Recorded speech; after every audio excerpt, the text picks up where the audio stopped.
Pop Girlies, I have one command for you. Rank it!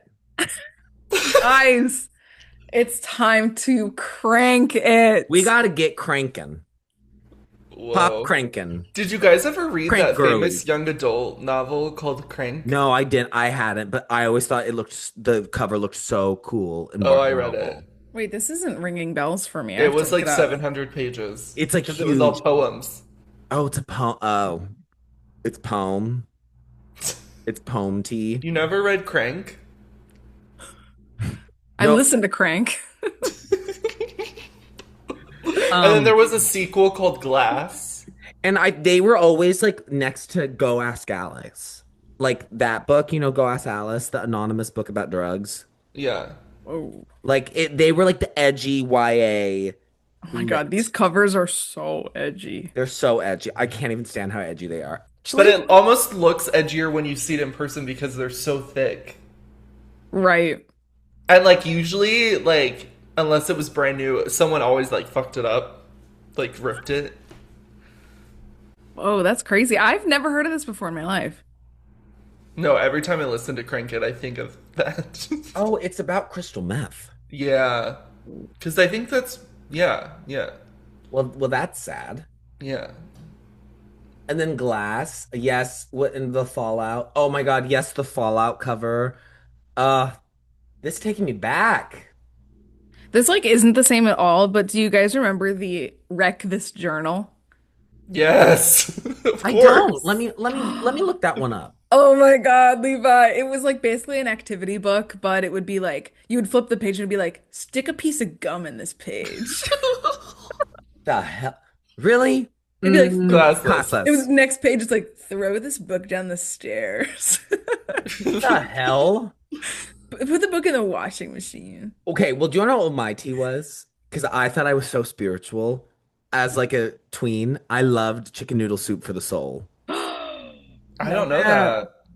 Chicken, The covers of those books too are like, it feels like you just got a hug. no, literally, it's like chicken noodles, soup for the soul. They're like, I don't know, self-help books are like the right way to describe them. Like they're like girl that's gonna be okay books. Yes, They're the very guide that. to become a girl that's gonna be okay. Chicken soup for the teenage soul. Yes, chicken soup for the teenage. Oh my God. Chicken soup for the Yes. grieving soul. Like, Oh, do they have one for the gay soul? it's Now just this that album. No, but I Googled one. Wait, there's a book in the cover's the same style, and it's chicken Caesar salad for the gay soul. that sounds like it would be really great wall art. Chicken Caesar salad is an emotional and informative guide that exposes overlooked truths about gay culture. Homosexuality is a highlighted topic surrounded by stigma. I need that now. Swiftyism is a highlighted topic surrounded by stigma. Uh, Whoa. well, we're cranking it, Maria. We're cranking. Yes. Oh my gosh. I'm so Are you excited. so happy? I'm so happy. This should be a bank holiday. Yeah. I Well, mean, the it's only first. we've only had this album for a week, but it literally feels like it has existed forever. Like Well, that's yeah. how much I've listened to it. It's Well, and crazy. also just like the cultural impact of it, because the amount of healings that have taken place since it's dropped. The healings, Literally one maximum cannot, amount of healings. the maximum, one cannot listen to this and not be healed. It's like miraculous springs that like heal ailments. That's what this album is. Exactly. It's So chicken it's noodle, healing. it's chicken soup for the soul. I mean, This the way that this album though it is chicken soup for the it soul. literally is chicken soup. And if you're a real music person, you get it. It's crazy. It's so crazy. Could you imagine this being someone's first episode listening? No. If this was someone's first episode, I feel like you would hear the conversation up to this point and be like, "Ooh, I'm right at home." Well, yeah, because we're chicken soup for the soul. Literally. Like that's what it feels like to hop on a call and chat with my pop girlies. It's, It's Whoa. chicken soup for the soul. It's like, ooh, I just got a hug. I mean, I'm vegetarian, so it's like tofu soup for me. Yeah. Um, It's egg drop soup. yeah, it's tom yum soup for the soul. Yes. Girl, I love Tom Yum soup. We like. Do anyone like that tea? Well, yes, it's good. Well, It's yes. it's so good. You've had. I'm surprised you've had it, Drew. I never had it. Yeah, I know. I know. Oh I my know. God, you were about to be Miss Liar on the Yeah, pod? he does that. You know he does that with movies. Yes. Yes, because Drew lied to me for years about having seen Francis Ha. He lied to me for years about having seen American Hustle. Well, I've seen Francis Ha multiple times.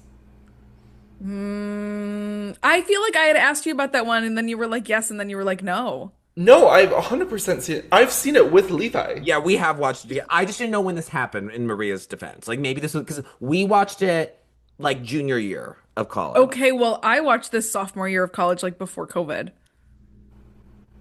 So maybe you were Miss Liar before you watched it. Miss But Liar now like you've 8 years seen it. ago. But now you've seen it multiple times. Most Oh, I you and I'd also seen it before we watched it together. you also just Devil Wears Prada was one that you were Miss Liar about that you just watched like months ago. Yeah. It's okay. It's It's okay. okay. We're not It's like we're not literally this the isn't us funniest like thing sitting on the though. call like condemning you for lying at all. No, because Don't get it twisted. I can always tell though, like when like you haven't seen something, because like you like smile and you agree, but you have The this like best fake the best look in part your is eye. when we're with other people and I do this and then Levi will go, "Are you lying?" Well, And I'll go, "Levi, I'm not lying." And then I have to go, "I was lying, but you called me out for it." well, I'm sorry that I'm dedicated to truth. I'm sorry that You're a I'm truth truth warrior. social. Truth, beauty, freedom, love. Moulin Rouge. Yes, Moulin Rouge. Moulin Rouge. Okay, we're gonna do hot tracks now. That's Yes. what I need. That's my chicken Caesar salad for the soul. Yes. Do you want to go Drew. first, Levi? Well, Yeah. I think Drew should just because I feel bad that we were just calling him a liar for like 5 minutes. Oh, sure. Well, mine is kind of funny. But I've been really into this song and I don't even fucking care. Wait, Drew, did you hear what Maria just did? No. You go, this one's kind of funny, and Maria goes, haha. You're so funny, Maria. I know. Um, and so my hot track this week is Gettin' Girl by Megan Trainor. Oh my God, you will not stop talking about this. That song's so fucking good, and I don't even think I want to say anything else about it. Listen, girl. Okay. No further comment. Um, Is okay. this new? Is this a new song? Or is it old? Yeah, so actually, Maria, I've sent it in the group chat like 500 times now. No, you have not. Maximum one time, Drew. Literally max one time. Really? I've Yes. You've sent it individually to me multiple times. I do know Oh. this. Because this is when you two are like, oh my God, we hate Maria so much. And by the way, this Megan Trainor song is so good. Well, no, why am I in it? What the hell? teasing. I'm teasing. I'm teasing. I, I don't know where this hatred is coming from. It's a joke. JK. I just said JK. Ha ha, laugh, funny. Funny. Okay, Drew, you pick who's going next. Okay, Marie, you go next. Haha. Okay, so my hot track is from one of my favorite musical groups of all time, the Avalanches, who I don't think I've talked about like a ton on the pod before, like maybe once or twice, but their like whole thing is making music almost completely with samples of pre-existing songs, which is oftentimes called like plunderphonics. Like that's typically what that genre of music is called. Plunderphonics? Plunderphonics. That's a drag name. Levi, that'd be so good. And think Oh about my that. God. Now think about that. We'll marinate on that real quick. But yeah, like they're one of my favorite musical groups ever. And their latest album, which was released in 2020, one of the singles from it is a song called Running Red Lights.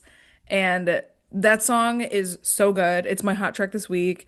And it's just amazing. I definitely want to do their discography at some point. They have 3 albums.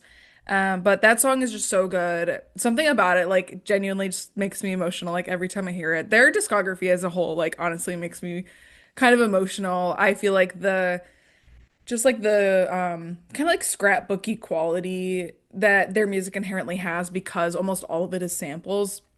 Like the music feels so lived in because it's so much pre-existing stuff and like little things that you would recognize throughout like their the listening experience of their albums. Like their music to me is just like music that feels like how experiencing life feels to an extent because of that.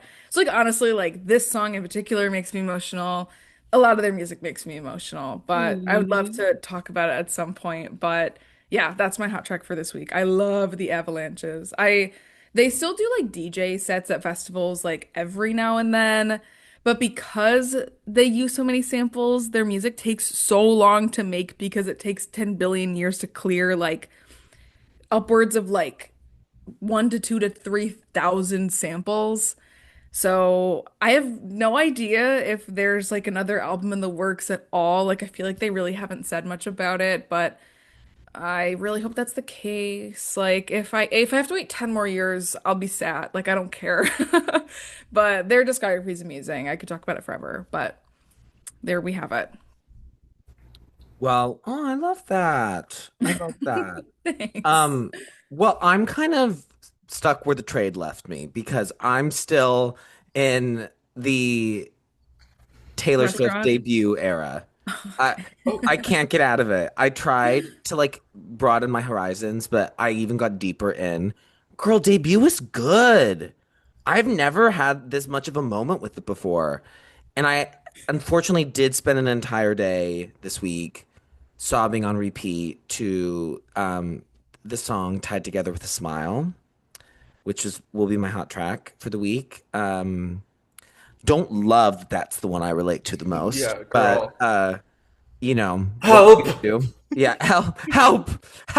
help now, please. Helpings are now. Um, because girl, like Maria, it's a really gorgeous song. I think that we should Mhm. do debut because I do think that my theory is that she's gonna release the Taylor's version that she recorded um in like the fall winter as like a 20th anniversary of her career. Whoa. Oh my God. That's my prediction. And so if I'm, keeping with what I've already decided is going to happen, we'll do debut then. Um but yeah, it's just a really beautiful song and like the central lyric is uh, uh you cry but you don't tell anyone that you might not be the golden one. You're tied together with a smile but it's coming undone. Oh Like my God. yeah. Yeah, me at FFC sobbing to it a few days ago. Um Girl, don't drop her. You go to the gym. they don't know what location. Pop Girlies meet and greet.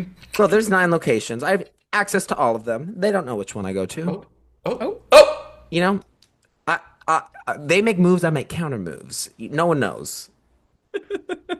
No one knows where I'm at. wow. Well, Um, well, I love I that. think Maria, I You think we've guys. arrived at your moment. Ah, okay.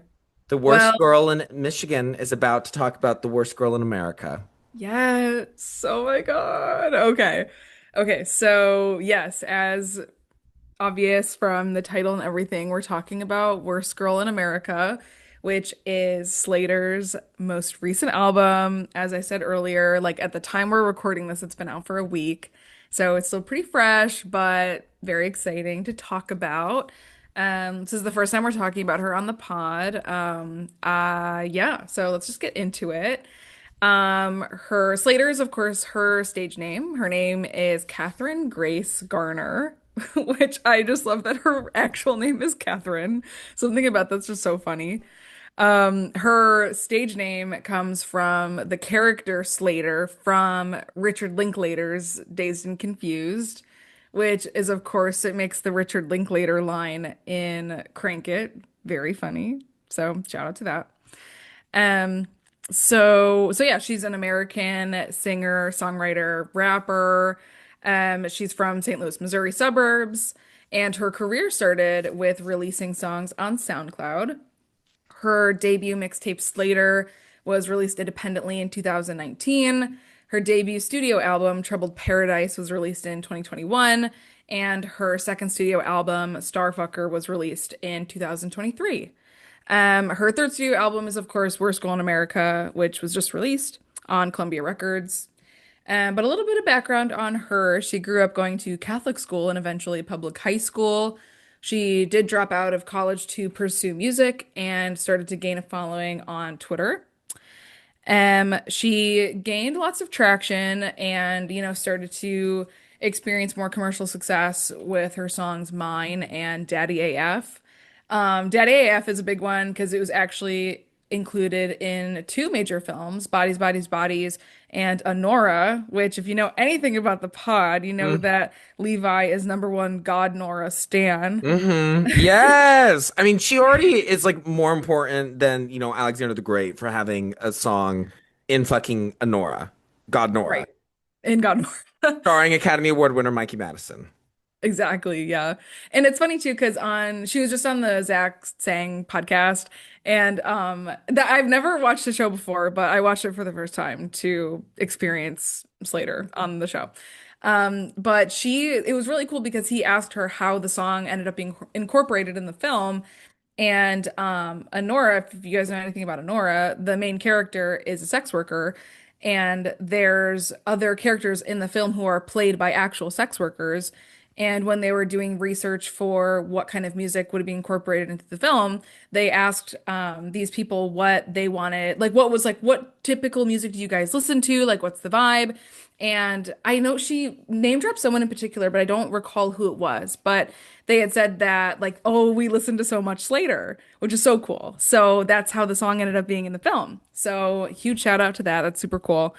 Um, but because those songs were starting to gain success, she was able to quit her job as a hair salon receptionist and pursue music full time. So yes, as I said before, she released her self-titled mixtape, then Troubled Paradise, then Starfucker. And her musical style has been likened to, or at least like the persona has been likened to Britney Spears, Lindsay Lohan, Paris Hilton, like that sort of vibe. And she cites Britney, Fergie, Timbaland, Nelly Furtado, Gaga, Marina and the Diamonds, Taylor, Justin Timberlake, Madonna, Hailey Montag, Janet Jackson, and Whitney Houston as musical influences and people that she really liked growing up. Which, like, wow, what a group. That's awesome. So, so yeah, primarily like genre is pop for the most part. I feel like earlier in her career she kind of got likened into the like hyper pop genre, which she has like kind of been like a little bit opposed to, wanting to stick more to like traditional pop music or at least be like categorized as such. She is supported on tour Charlie XCX, Tove Lo, Fletcher, and Kesha, which is awesome and also crazy. So getting into Worst Girl in America, she described it as a punk electronic club and house music album. Was just released March 27th, 2026, and is mostly inspired by her, mostly like her own personal experiences and also some of her upbringing in St. Louis. She said that she was striving to create an album that was more like authentically herself. And the album musically is inspired by what she grew up listening to, and kind of what she's almost dubbed as like iPod music. So considered a mix of pop punk, rap music, and then the inspirations, like I said, like kind of her like quote iPod music inspirations. She was talking about like The Fame, Santa Gold, MIA, Kid Cudi, Gorillaz, Soulwax, Ladytron. And it was funny too because she also noted the How to Dismantle an Atomic Bomb by U2 album as like iPod music, which is fun when you also kind of consider like some of the more organic sounds here because I think this is the first time her music ever involved like actual like live instrumentations. Cannibalism is obviously like the most like obvious like uh example of that, which she was kind of also taking some inspiration from like the Cramps for that, which is cool. Um, when it comes to the like worst girl moniker, she kind of mentioned that being inspired from like hangover anxiety or and also just kind of like friend groups that she's been like poking fun at like someone being like, oh, like you're the worst, this sort of thing. But also her frustration with like constantly being labeled as an up and coming artist for years and years and years into her career. She also has mentioned that this album was going to be her final try at the music industry. And if it didn't work out, then she was going to like fully quit music and move back home and like kind of just give like having a normal job a shot and all of that sort of stuff. So it's cool that like this is the moment that is popping off for her with it being like the most authentically herself and all of that. So yeah, that is our kind of background on Miss Slayyyter here and getting into the album. So yeah, I'm so excited to hear what you guys have to say. And yeah, this is just such a fun moment. Yeah, like I'm just so excited about this album. So let's talk about it. Let's do it. Let's do it. I would like, I'm trying to think who I picked last time to go first. I can't remember. Let's do Drew. Let's do Drew first. So I think I picked Levi I first last think you time. did pick me first last time because it was Yeah. Harry, right? Yes. Yeah. Oh, right, yeah. Yeah. Amazing. Yeah, I had been exposed a little bit to Slater. Um but I hadn't really given her a shot until I remember there was one day I was working from home. It was like one of the very first days I was ever working remote at a job. And I was like, I want to give like a fresh album a try. And I had always adored the Starfucker album cover. I think it's really great. And so I was like, maybe I'll give this album a try. And I really liked it. But unfortunately, I just like never went back to it. And it wasn't for any reason of like not enjoying it. I just always would forget about it. So I was like kind of anticipating whatever she was going to do next after I had listened to that. But I honestly, like, even when she started kind of promoting this new era, I didn't find an in to get into it until Maria really liked a lot of the songs. And so I really got into Cannibalism when it came out. And I really love the song. I think it's like so amazing. It almost feels, it reminds me so much of the She Wants Revenge, I Want to Tear You Apart song, Well, yes. which Major T. Major T. Um, yeah, I think her sound is really interesting. Especially like with this whole kind of dance music resurgence in a way, like a lot of just dance music being in popular music. I think an artist like her is so cool. I didn't know that she was from Missouri, so that's kind of cool. Yeah. That's why in Saint Loser, because it's supposed to be like St. St. Louis, but Louis, yeah, Saint Loser, Misery is like the lyric that's like St. Louis, Missouri. got it. Yeah. Wow. No, yeah, St. Louis is kind of the worst city ever. The worst city in Yeah, America. it's the worst. It is horrible. I Yeah, hate St. Louis. yeah. Never been. Yeah. It's just yeah, sorry. But yeah, I had a really good time listening to this. I listened to this the first time when I was at work, like as work background music, which I highly don't recommend. You really should listen to this either. I haven't listened to this out, but I'm sure it's amazing out. Or also you should listen to it like when you can, like, I think it would be great like working out too, or like just with big headphones, like blasting it really loud. That's where I feel like this is the best kind of music for that. But I really love her aesthetics. Like kind of what got me into Starfucker was the cover. I think she's a really strong like visual artist. I like the music videos of hers that I've seen too. What I love too about this album is it is like dance music obviously, but it does have that rock punk element that I think makes it stand out a lot. Like I get a lot of in a lot of the heavy dance songs I was getting a lot of Charlie, which is interesting that she opened for her. Obviously she was probably doing different kinds of music when she was doing that, but I actually did get I wonder if Brat was any sort of inspiration to her when she was making something like this, being like this concept of wanting to like break through and kind of giving it your last shot. I think that's really interesting. But yeah, I think this is such a knockout for her. I think we kind of talked about this, but I feel like this is like she's gonna be super big in this era.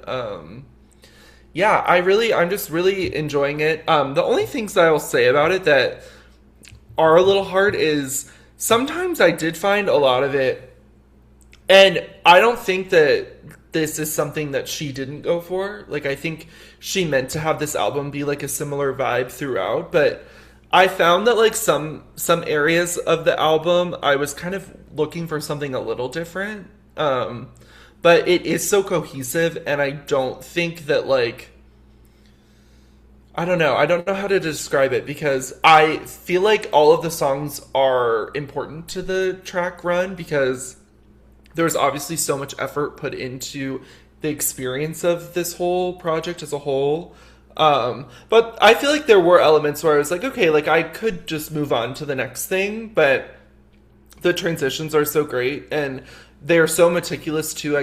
I definitely feel like there was a lot of intention in all of this album, which I think is really cool. But yeah, there were some moments where I was ready for some change to happen.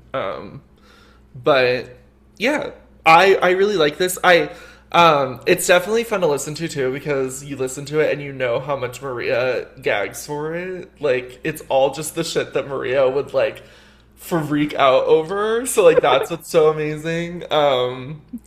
Yeah, I think her vocals too are really strong, especially like I feel like a lot of the dance music nowadays, sometimes the vocal you kind of miss a little bit of it and I didn't get that at all. I think there were so many vocal highlights for her. Yeah. Yeah, I'm interested to see. I haven't gotten too much into the lyrical content of this. I feel like that's not really like the lyrics are not the thing that Slayyyter is known for. But I'm kind of interested to see because I know there are lyrics that stood out to me a little bit, especially in like Brittany Murphy and Unknown Lovers. I love some of the lyrics in there. But I'm interested to see because I'm sure Levi has lyrics that he loves, being like the lyric king. But yeah, I really like this. Yeah, I'm really excited too to hear it in the summer. I think it's such a summer album. So I think I'll love it even more. I think it's going to be a grower for sure. Love. Thank you so much, Yeah. Drew. I also wanted to mention that the album right now has an 85 out of 100 on Metacritic. And it not only got an 8.2 from Pitchfork, but it also got Best New Music. Period. So major period there. And I also wanted to mention that she said that she believes Beat Up Chanel's is the best song she ever made. So shout out to that. Shout out to that. Breathe if you agree. Breathe if you agree. Okay, Levi, let's hear it. I'm so excited to talk about this album. I just love the first thing I'm gonna say is I just love like the big releases that we've been getting. I mean, last Friday when this album was released, along with the Ray album and the Robin album, it was just like so fun that like big pop albums that are dedicated to like a concept and the artists are really going for them and they're like very distinct to themselves were like released all at the same time and like three incredibly different albums, like so different. And so it's just been fun, like kind of getting so much new music all at once. I love it when that happens. The people that I stan, well, Taylor, nobody ever releases alongside her. So it's just fun when like really like cool people are releasing stuff all at the same time. I think I come from a similar place with my knowledge of Slayyyter. I've known who she is for a really long time, ever since she kind of debuted in the scene back in 2019. I remember seeing that like Slayyyter debut EP cover all the time of her in like the tanning bed. It's like really slay. Her. Haha. um, Music, I just never really like pursued it. I mean, I knew Daddy AF honestly largely from God Nora. Uh, I obviously knew Starfucker existed. I didn't really listen to it. I know that like I know people who liked it. Um, there was nothing like particularly like alluring to me about Slayyyter kind of pre this. Uh, First of all, I always love when somebody who's like been working hard for a long time kind of gets like a breakthrough moment. I always think that's really cool, and I love that like she's kind of getting it with this album. But I also love it because this entire project, and one of my favorite things about it, something I'm probably going to reference over and over again, is I truly feel that this is like an original, like sonic, aesthetic, thematic body of work. It is so unique to itself.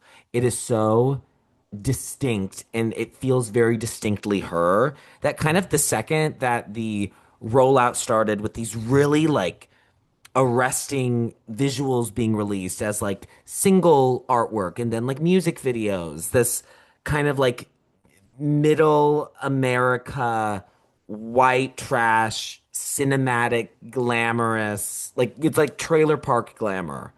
And it's just so interesting. Um, I love the kind of way that she captures this like hick kind of life experience on this album. Like I love that there's a song called Gas Station on this album. I didn't grow up in the Midwest, but I did grow up in an incredibly rural, conservative, redneck, hick ass town in Idaho. And like this world that she's created feels so authentic and resonates so much with me. It like feels like, you know, a like fun house glamour sleigh version of like what living in a place like that is like. Uh, so I just think that it's just so cool to see this thing that feels new and unique and specific to her and her experience be the thing that's like making her pop up, kind of similar to what Maria said at the end of her little spiel. I've gone back and I've listened to a lot of her like previous work. I've listened to a lot of Starfucker and I've listened to a lot of like the Slayyyter EP. I've listened to a bit of Troubled Paradise. And I think that like this so seems just like a complete step up for me in like every kind of aspect visually, the references that she's making, thematically, sonically, lyrically, and just like the ambition of this project. That's something I really admire about it. I think that it's really trying to go for something and do something interesting. I love the iPod music thing. I think that that is so cool, and I love the way that it ties into the song "Old Technology." But I also like I understand it, and I maybe like you would have had to have had like an iPod to like actually like, get what she's talking about. But like I understand that, and like maybe my version of what my iPod music would be like a little different than what this sounds like. But I love like the tactile feel that that gives. I love that like it like places you in a very distinct moment in time. I just think it's really cool, and like that's like a fresh thing. I've never heard anybody talk about uh albums sound like that and like talk about influences. And I think that, I hear like certain influences and I can like, especially when she's like given examples of the kind of music that she's talking about, I can like kind of connect things to other sources, but it always feels her. Nothing ever feels derivative on this album. It feels so completely her. I, initially I wasn't like the biggest fan of the singles. I will be hashtag honest. And I think part of it is this album's like very abrasive sonically. I mean, I think Electroclash is easily one of the genres that she's playing with the most. And that is like such an abrasive, aggressive sound. This is a heavy album. Like these like metallic grinding, just thudding synths are aggressive, and they're a lot. And it's not, I would say, a sound that I naturally gravitate towards in my everyday life. I'm more of a dreamy, cinematic, romantic Oh, type of like really? listener. If maybe you wouldn't have known that. Huh. I love me a dreamy synth, and there's not a dreamy synth to be found on this one.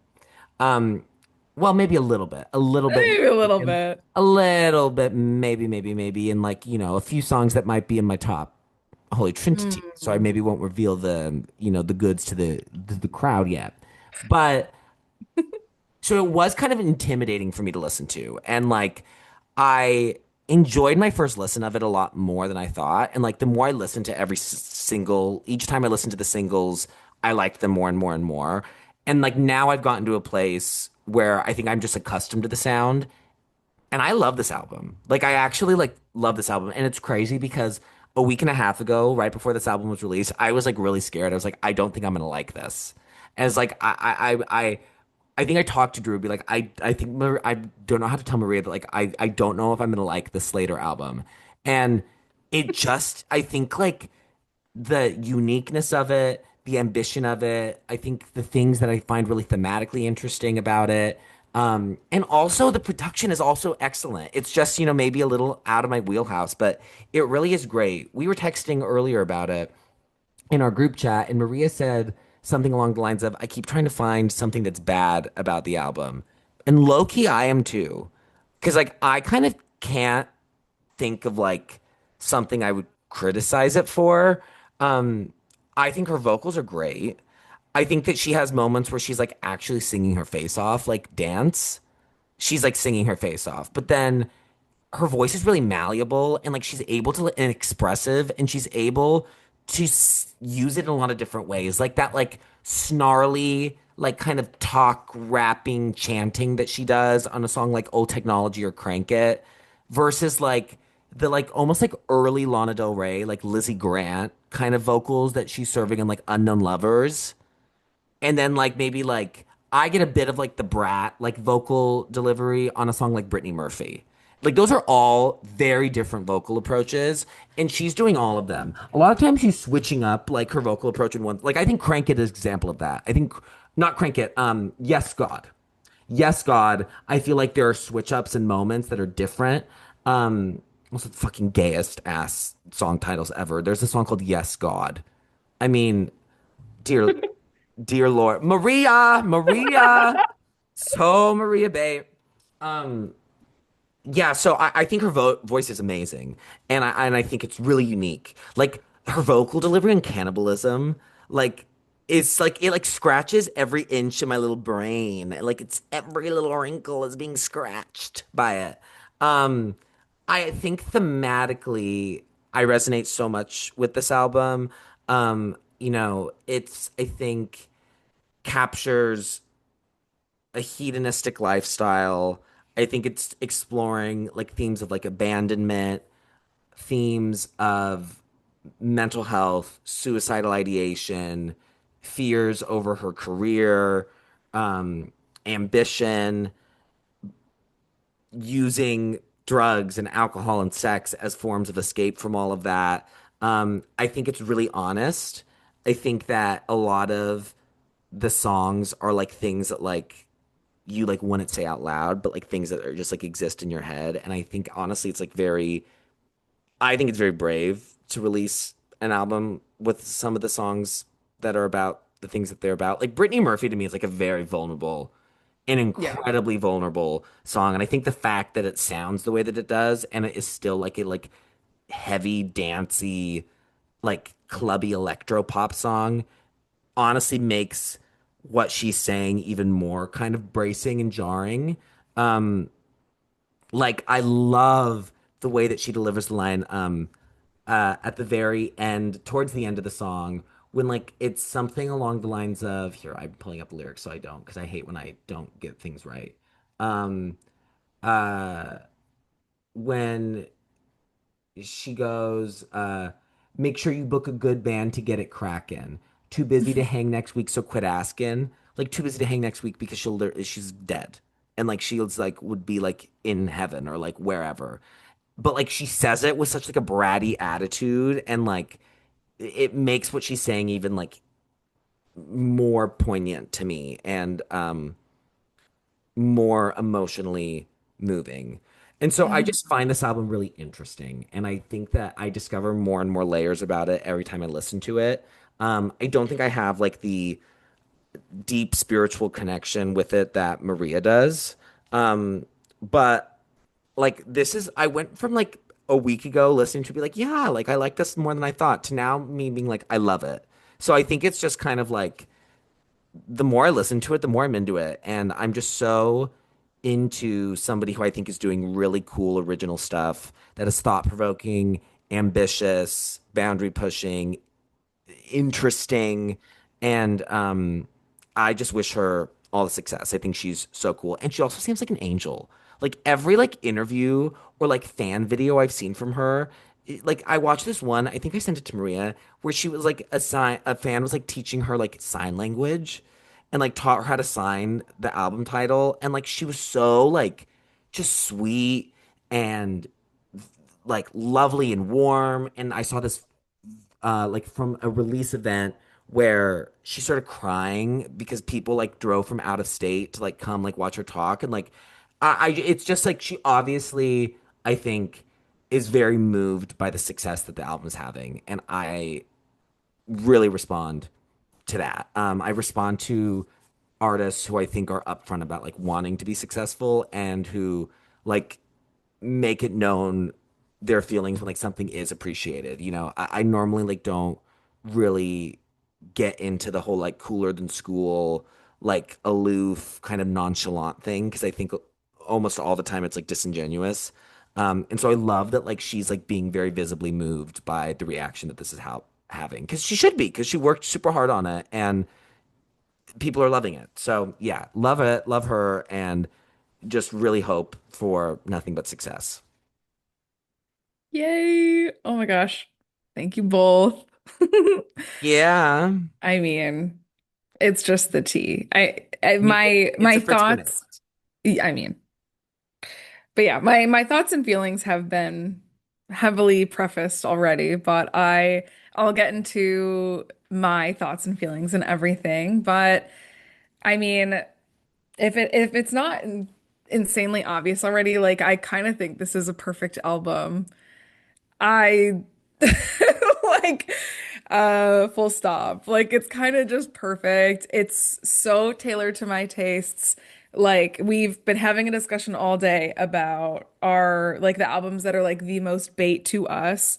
And like this is the most Maria bait album like maybe ever. Like maybe ever like without the preface of it like already coming from one of my favorite artists, like it doesn't have the hype of like, oh my gosh, like Lady Gaga's releasing a new album, like obviously Maria's gonna love it, like it doesn't have that baked into it. So I think with this being like kind of out of left field, like it is so tailored to me. I love dance music so much. I obviously love pop music. And I had known Slayyyter before. I don't think I had known her until maybe like 2021, 2022. And Mine was the first song that I heard from her for sure. Um, and I was aware of the release of Starfucker, but I never listened to it. I didn't listen to it until like January of this year. And love it. I mean, I know I talked about makeup last week, but Miss Belladonna is like one of the most classic, amazing, iconic pop songs like ever. It's so good. So shout out to that. But I mean, like, honestly, my background with her, like, kind of only goes that far. And once the singles for this were coming out, I was like, obviously, like, oh my God, this is such a moment. I'm so on board. But yeah, I mean, sonically, like, everything about this is just like so my style. Like Levi was saying, I love how abrasive this is. I love how loud it is, and the just electro clash kind of vibe is just like so my style. I love how fun it is, but it's also personal and like quite deep, as already mentioned. I think it's interesting, like speaking of like some of her influences for this, and obviously that whole like iPod music thing, which is so fun.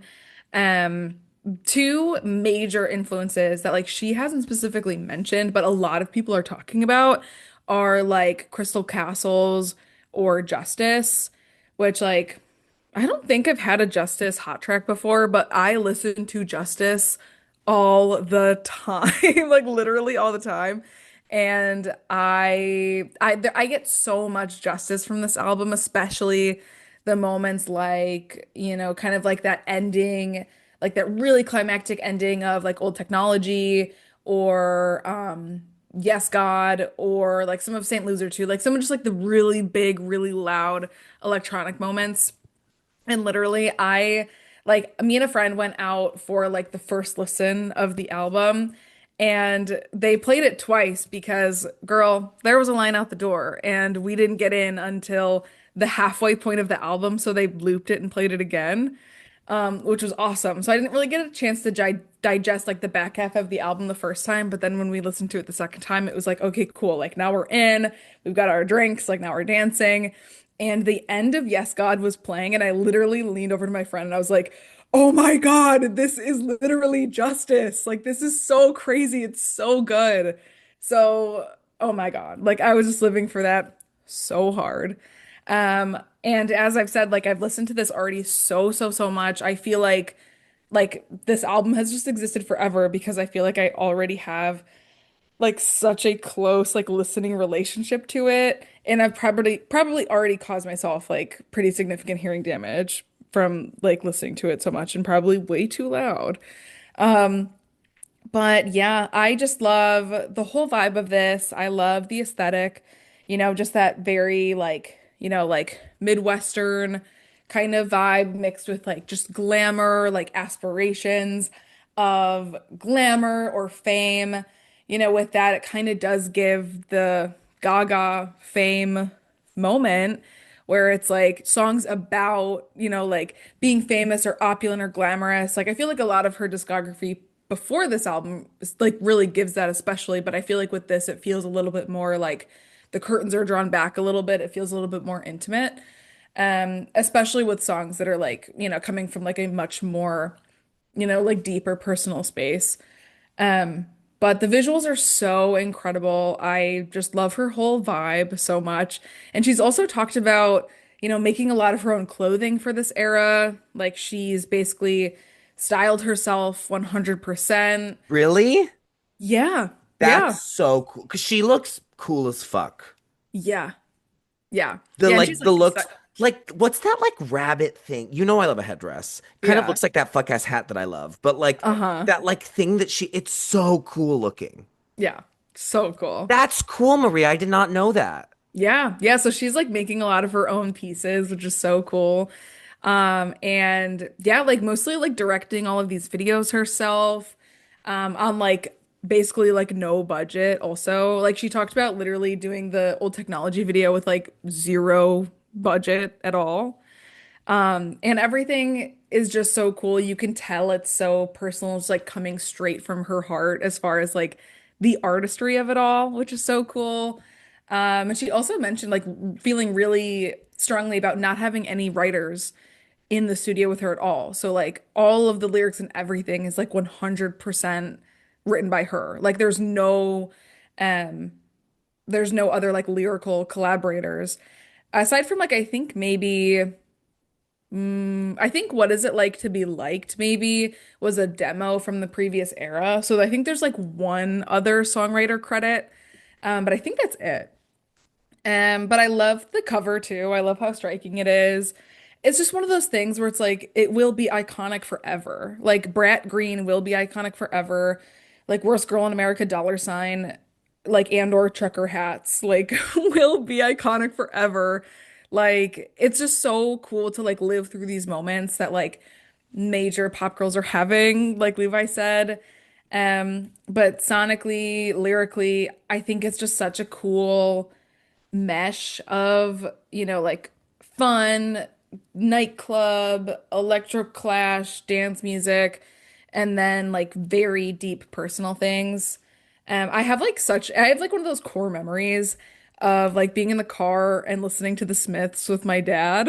And like something about the Smiths, which is fun, it's like they're kind of one of those artists where they have songs that are upbeat, but like about very like deep or personal or depressing things. And I just remember having a conversation about that with my dad. And I always think of that when this sort of juxtaposition comes up in music, like that's just one of my little core memories. But yeah, she also released a visual album for this, which is so cool. Which you can log on Letterboxd, so everyone go boost that 5-star rating. But the visual album is also just like so cool. Again, the vibe is amazing. But yeah, I'm such a fan of this album. I think it's so fun. It's so fun out, and yeah, I just like literally all good things to say. It's so fun, it's shocking, and it's personal, and it's just all of those things. So I love it so much. I still don't really know what my top three is, so I'm going to have to figure it out very quickly.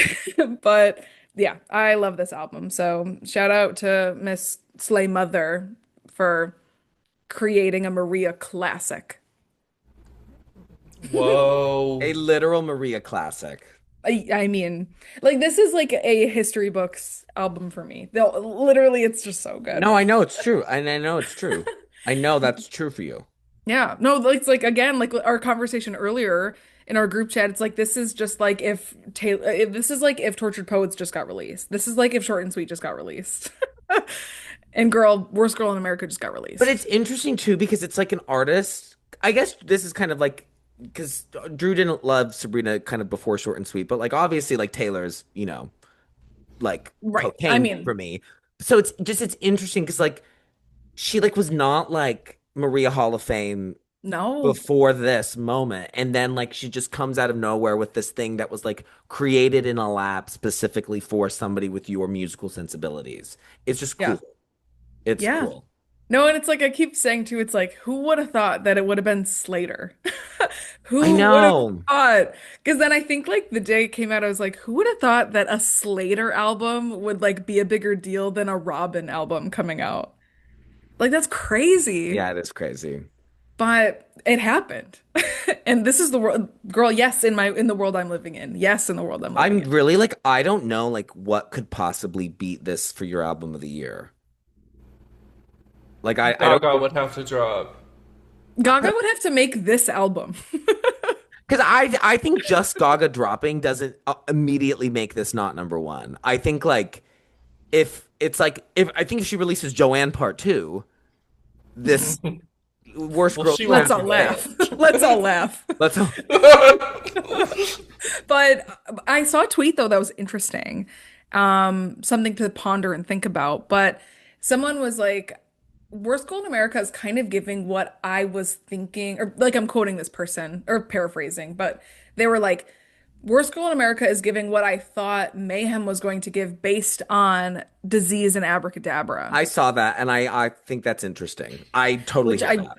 which I do think is interesting, and I do relate to that. I wouldn't, all of a sudden say like, oh my gosh, yes, like I totally agree with that because I don't want to discredit I don't want to discredit Mayhem because I like Mayhem as it is. Like I don't wish that Mayhem was different, but I do think that the funk sensibilities It was of Mayhem hidden. was out of left field and Yeah, people did not see it coming. because it was not in any kind of the No. singles and like that Yeah. was not like a reference point that we had.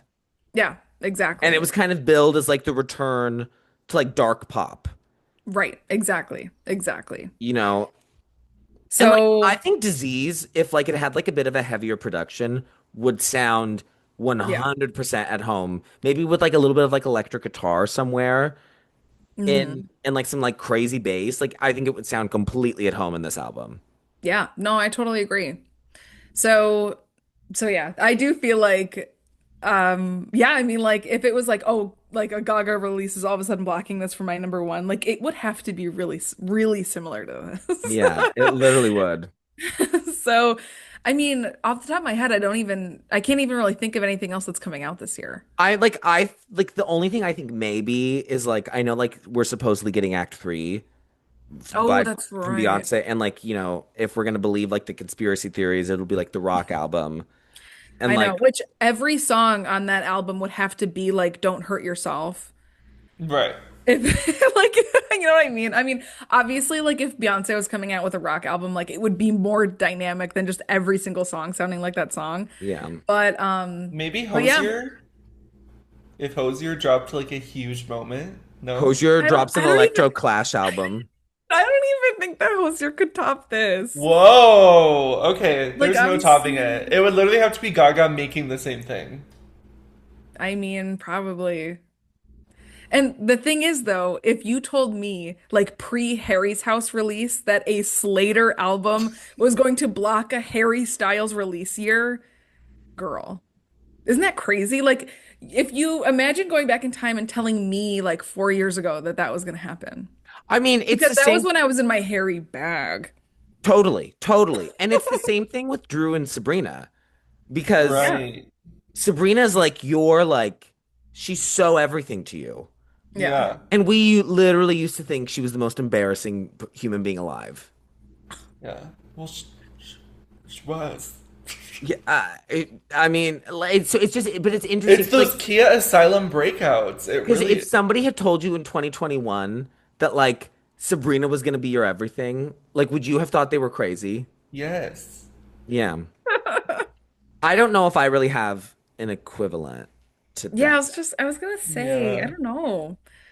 But the one thing that these three pop girlies love is a surprise because we're being surprised by all of the girls that are breaking out of the Key Asylum. You know, I feel like the Olivia album could be like something like that for you. Like, I feel like Sour Year, you probably would have never been like an Olivia album could break my like top three. Well, I would say Guts was maybe like my three or four from that year. Really? It was Yeah. that high? Yeah. I loved Guts. Because off the top of my head, the only thing I can think I would for sure rate higher would be Caroline and Lana from 2023. Mm, Because I kind of think desire. I think I would rate Guts over Chapel. I think I would rate it over Oh, Midwest wow. Princess. I do because one of those albums has All American Bitch and the other one doesn't. And you know how I feel about All American Bitch. Yeah. You know. You know who. You know who. Okay, well, are we ready to get into our faves and least faves? Yes. Yeah. This is so Yes, ho. crazy because I feel like I know what both of your top songs are going to be, but I don't know anything else. So this is going to be very shocking for all Oh, involved. I don't think I know what Drew's top song is going to be. I don't Really? know. Is it am I stupid for not knowing? Okay, let's just get to it. Let's just Yeah. get to it. So we're going to start with our least favorites, which we call our me's, named after me, he, who, Miss Swifty. So we'll go in the same order. So we'll start with Drew. What is your least favorite? My me is Saint Loser. Whoa. I think it comes at a point where I was like really wanting it to be something different. Um, yeah. Okay. It's not bad. It's No, yeah, no. I'm making silly faces, but I hear you and I respect you. I and that it's that three section that section nine the old flings. I'm actually kind of famous in Saint Loser was like the main moment where I was like, okay, I think I'm like this is getting I'm seeing a lot of similarities here. And it honestly could be where it's placed too, because I don't think this is an album where you know start in the middle or you start or you shuffle. Like I think it's an album that you experience front to back. Um, so maybe if it were in a different place, maybe I would like it a little bit more, and it wouldn't be my me. But yeah, and now that you said it's about St. Louis, like definitely my me. Kansas City realness. Yeah. The No, but realness. yeah, it was definitely my me before. But The yeah. realness. Of reminding me that just planted another seed that we need to do a RuPaul album soon. We that you guys will I mean, I'm not going to be picking a RuPaul album, so Well, obviously. that's up to Well, you. that would have to be a Maria thing. Yeah, I mean, I would definitely pick a RuPaul album. Are you I kidding? know your ass would. I Okay. know. Um, Okay, Levi. okay, mine. So I fear that this might be controversial, and it's not. It's not bad. This is like it's not a bad. I don't think there's a bad song on this album. I mean, I literally just said I couldn't think of a flaw. It's just the one that is like the least one that I connect with, and it is Crank.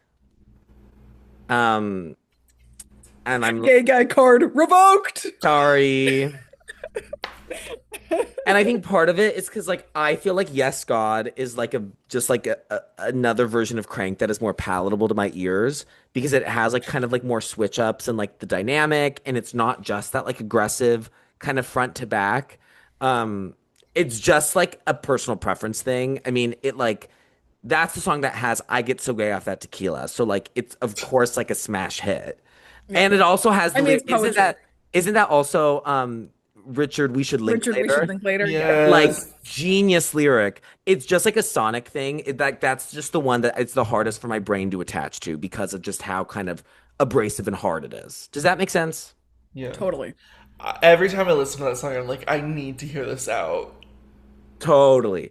And I think that could also maybe like change my relationship with Yeah. it. Kind of like I had a similar thing.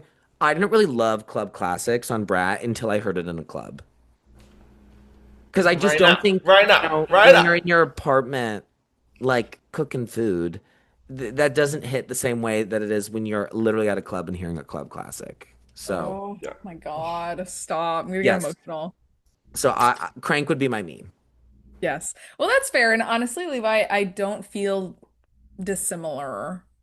Um, Mmm. I like Crank is so abrasive and something like I don't really like when songs have like alarms in them.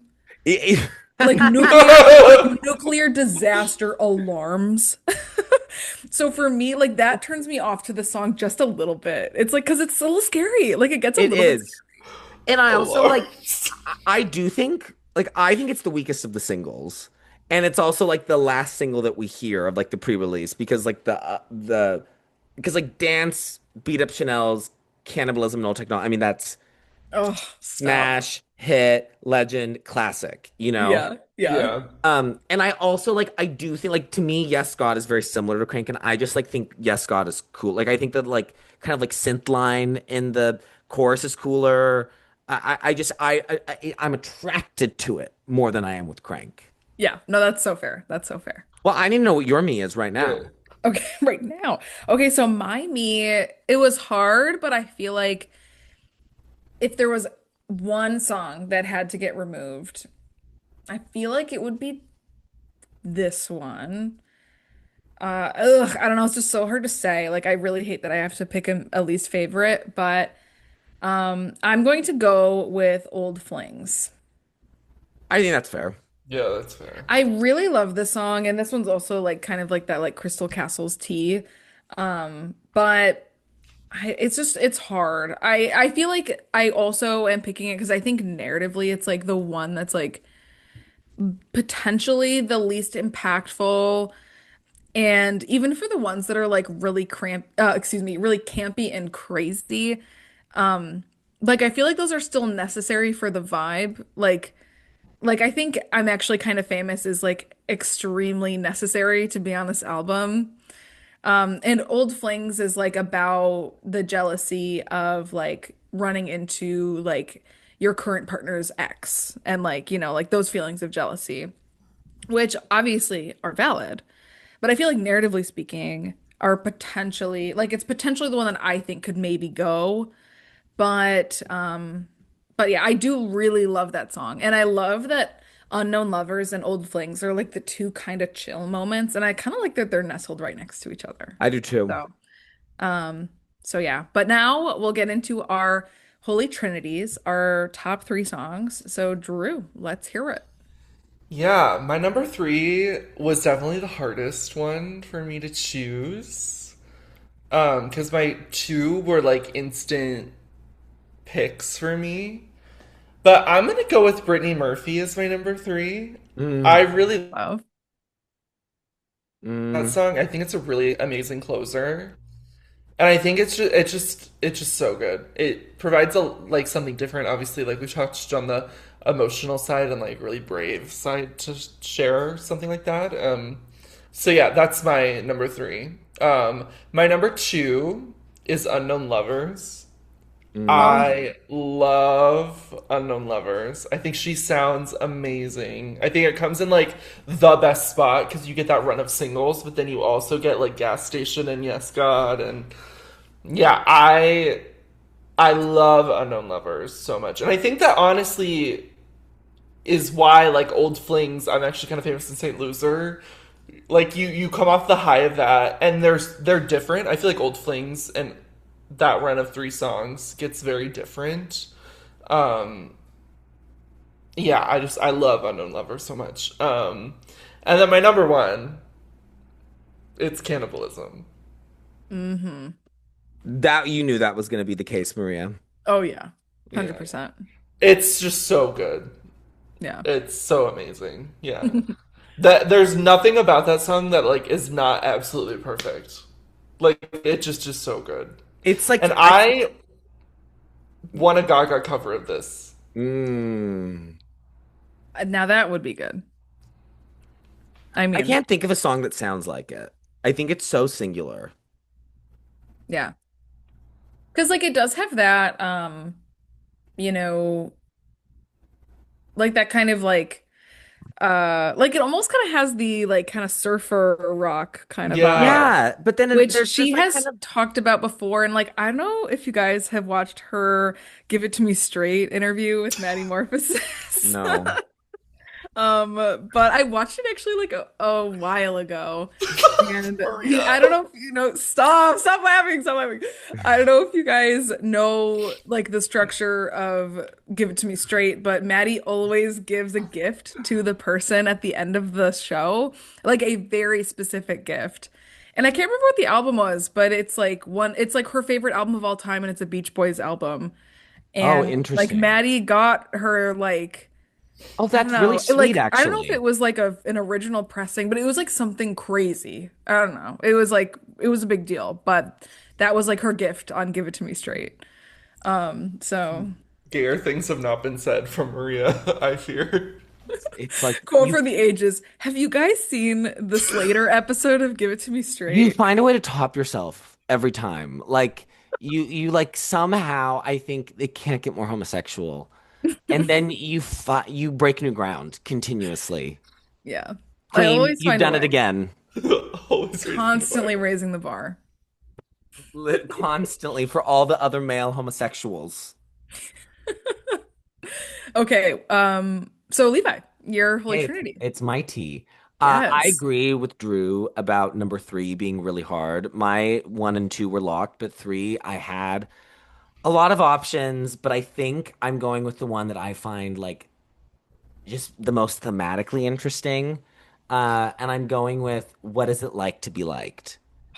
I love the journey that that song goes on. Like the first lyric is I'm pussy stunting, I look stunning every night. But then we end up getting to a place where she is saying shit like, Hope I'm remembered. I surrender to the changes. I guess I'm lucky. Get to club in different places. Burn through my money. I skip town, move in with family. Get away from all the people who will never understand me. I'm still nobody. I need a new hobby. All they see in me is a cheaper copy. But I'm gonna go out like a star. They'll all be sorry. Like like the journey Girl. narratively, and like I love that. Like you can kind of hear the origins of the Starfucker demo, and then when it becomes like a Worst Girl song. Yeah. Because to me, like the beginning is like very Starfucker. Yeah. Yeah. And then I love that like it kind of decays away that facade and like it reveals this like emptiness and hollowness and like desire to be liked and loved. I Yeah. just find it so compelling. Yeah. My number two is also Unknown Lovers. I think Unknown Lovers is so complete gag. It's like kind of one of the maybe one of the best love songs I've ever heard. And I love the specificity of the lyrics. I love how visual they are, how sensory they are. I think that it is just it's gorgeous. And I love the like kind of like broken, fragmented poetry of the chorus, the hold me close, let me know where his clothes whisper in my ear. Like somehow that like those phrases are kind of like mundane on their own, but like the way that she combines them, it feels so romantic. I love, I think maybe my favorite lyric on the album is big blue eyes batting lashes right at you. If you want to fall for me, I promise I would catch you. Like I think that is just so good. And I love when she's in the bridge and she goes, he's sterling silver and I'm so gold. I know I'm much hotter, but I prefer them real cold. Like that's so cool. And then keep his name carved with a heart in my underwear drawer. Hold me close, let me know. It's so Because good. this is also when she's getting that Lana tea a little bit. It's so the Lana T. It's Yeah. so I saw a tweet and I agree with it that it also gives Electra Heart Yes. Rena vibes, which Yeah, I think totally. is so true. Well, actually, so Slayyyter has a great cover of Monster by Gaga. It's like one of those like Spotify singles covers. Ooh. But a Slayyyter Teen Idol cover would be Would change so good. It would change lives. lives. There would be mass healings The everywhere. healings would be so constant and so perpetual. I can't even stand it. Oh my God, the healings. The healings. But to the surprise of nobody, my favorite song is Brittany Murphy. I mean, I've said it before, like a phenomenal album closer. Like if you stick the landing, like I almost always give the tens, but to like have this song, it's so strange because it is this like thumping, hard, glittery electro pop song about like killing yourself and like what your funeral would be like. And I love the reference to Brittany Murphy. I love how visual she is in the song, the way that she's describing how she wants to be remembered. Remember me beautiful, that sentiment probably ain't true at all. Tell them I was such a funny girl. Annoying's probably a better word. Like to like be seeing that from a perspective of this is how I think people are going to like think about me when I'm dead. And then do you notice all I've done? Like it's like desperate, it's It's sad, crazy. it's vulnerable. It's just it's incredible. And I have to give a shout out to the prayer interlude. Yeah. I think a lot of times interludes are really purposeless, but the prayer interlude like sets it up so fucking perfectly. It is the perfect serve over the fucking net. It is like incredible. It like is like, oh, you want a closer? Well, let me set up the stage. And then Yeah. Brittany Murphy comes and annihilates everyone. It's just like Brittany Murphy's like kind of like a song of all time for me a bit. Oh yeah, completely. I watched Uptown Girls the other night for the first time because I'd never seen it.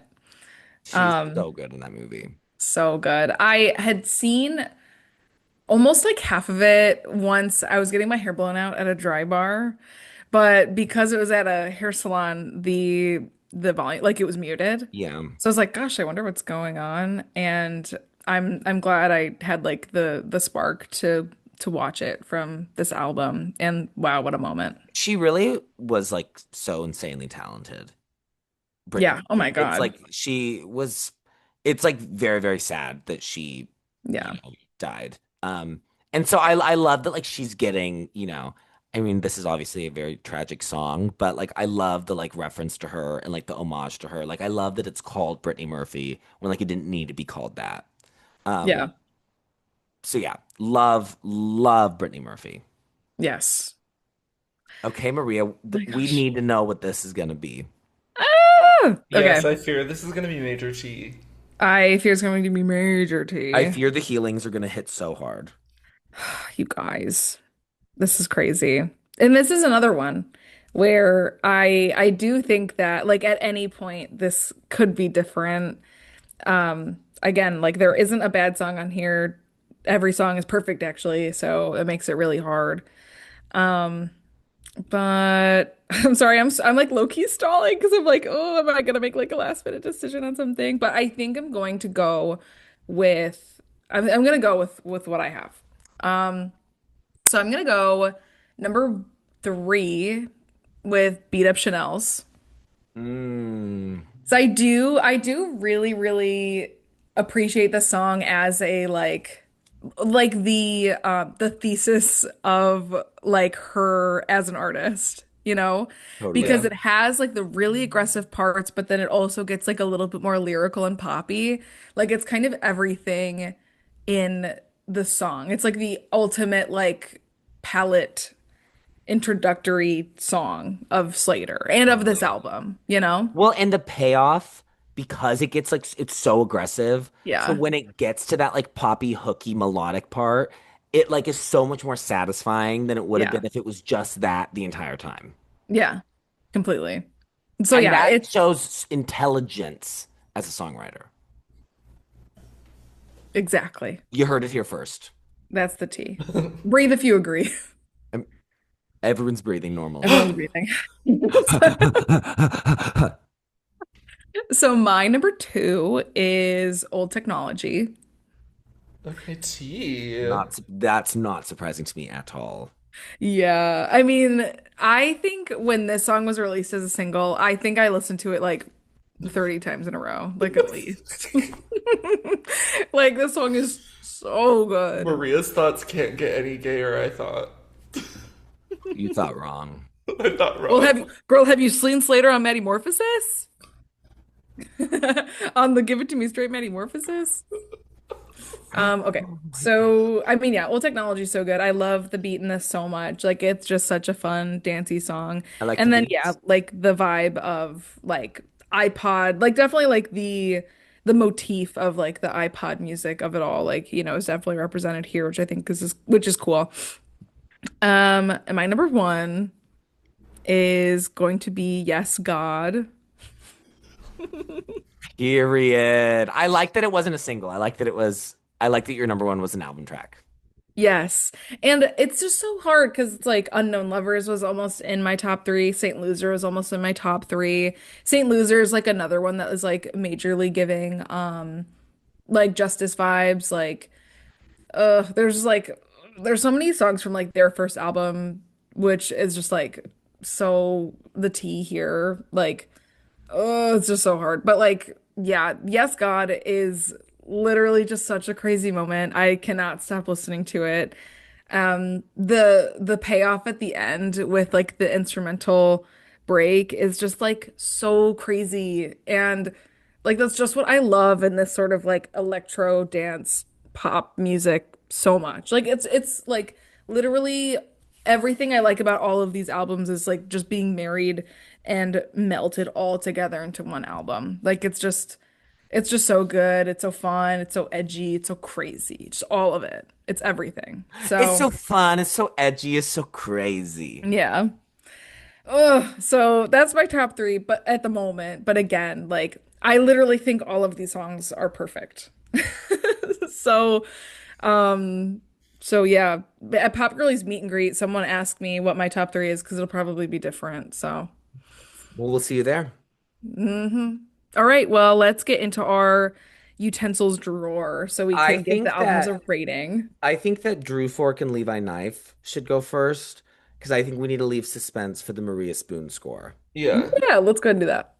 So, Drew Fork, are you good to be our number Yeah. one winner? I'm gonna go in at an 8.5. I really like this. Love. It's not quite at the 9 for me, just because I think it could get there, but that's where I'm at. Because right now there's like some stuff that's like blending together a little bit Yeah, for you Uh-huh. and not differentiating itself enough. you got it. Is that right? Am I hearing That's good? right. Um, Maybe if I watched the Maddie Morphosis podcast episode, I'd get more of that. you'd understand it. Because if you're a real music person, you You get it. get it. You get it. Uh, my score is gonna be a 9.5. Oh I shit. I mean, I think this is I genuinely, I've spent all day, I've listened to this album like 20 times today. I spent all day trying to figure out like something I don't like about it. And like something that I think is bad, something that I think is like weak. And I really can't think of anything. It's not a 10 because to me, a 10 has to be both like perfect and like emotional connection. Um, but I think like I mean, it's like a it's phenomenal piece of music. And like I think it can be seen that that's the case because like this is not a sound that I am particularly like have an attachment to, am drawn to, gravitate towards on my own, and I'm still gagging and healing so much. So it's a 9.5 for me. Huge. And then Maria, what are you thinking? Girl. This is a 10. Yay! I wanted you to say that so bad. Yes. No, this is a 10. I literally, like I said earlier, it's like I can't find a single thing in this to be critical about at all. I mean, Tia. maybe the alarm noise and Crank because it's scary, but like it doesn't detract. You know what I mean? Like like that's the song that just has to be the way that it is. You know, like there's literally nothing you can change about Crank It's to kind make of like it the better. Von Dutch to me of the like the most like aggressive, in your face, abrasive song. Right, for sure.